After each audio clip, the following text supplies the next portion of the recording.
From the book of Exodus.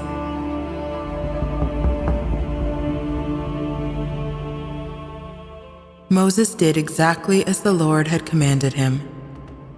On the first day of the first month of the second year, the dwelling was erected. It was Moses who erected the dwelling. He placed the pedestals, set up its boards, put in its bars, and set up its columns. He spread the tent over the dwelling and put the covering on top of the tent, as the Lord had commanded him. He took the commandments and put them in the ark.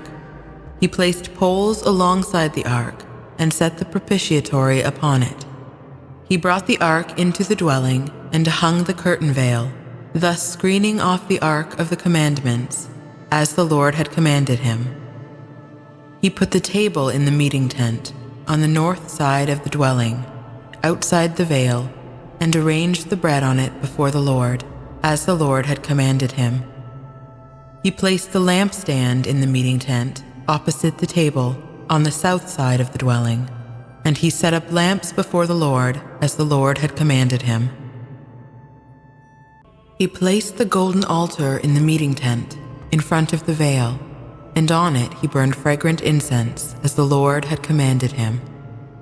He hung the curtain at the entrance of the dwelling. He put the altar of holocausts in front of the entrance of the dwelling of the meeting tent, and offered holocausts and cereal offerings on it, as the Lord had commanded him. He placed the laver between the meeting tent and the altar, and put water in it for washing. Moses and Aaron and his sons used to wash their hands and feet there, for they washed themselves whenever they went into the meeting tent or approached the altar, as the Lord had commanded Moses. Finally, he set up the court around the dwelling and the altar, and hung the curtain at the entrance of the court. Thus Moses finished all the work. Then the cloud covered the meeting tent, and the glory of the Lord filled the dwelling. Moses could not enter the meeting tent, because the cloud settled down upon it, and the glory of the Lord filled the dwelling. Whenever the cloud rose from the dwelling, the Israelites would set out on their journey. But if the cloud did not lift, they would not go forward. Only when it lifted did they go forward.